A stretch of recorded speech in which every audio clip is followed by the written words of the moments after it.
Block स्तरीय मत्स्य और प्राणी संपद मेला अनुष्ठित। जुहार मुई रुद्र आपण मानके न्यूज़ 26 को स्वागत। नुआपड़ा जिला दशमंतपुर ब्लॉक सदर पंचायत रे रहिथिबा राधाकृष्ण आदिवासी उच्च माध्यमिक विद्यालय निकटरे थिबा पड़ियाठारे 16 गोटी पंचायतर विभिन्न प्रकार शताधिकरू ऊर्ध्व चाषी मानकु नेई ब्लॉक स्तरीय मत्स्य और प्राणी संपद मेला 2025 कार्यक्रम अनुष्ठित हो जाइछि।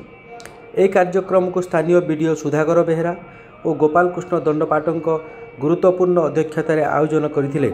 एथिरे मुख्य अतिथि भाव में लक्ष्मीपुर विधायक पवित्र साउंत जोग देथिबा बेले मुख्य वक्ता भाव सीडीभीओ डॉक्टर लक्ष्मीधर बेहरा उपस्थित थिले।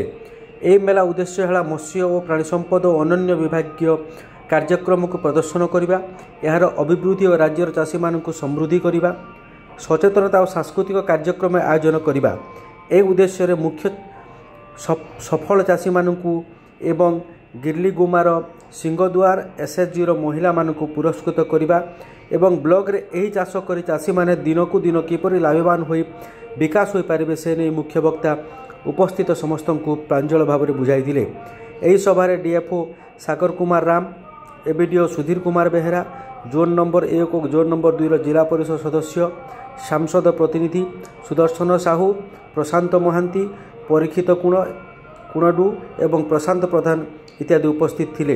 ताहा सह यहाको सहयोग करथिले मत्स्य प्राणी संपद विभागर कर्मचारी माने। परवर्ती समय उपस्थित व्यक्तिविशेष को स्थानीय बीडीओ सुधाकर बेहरा धन्यवाद अर्पण दे आरंभरू शेष पर्यंत परिचालना करी समाप्त करथिले। कोरापुटरू तपन हियालको रिपोर्ट न्यूज़ 26।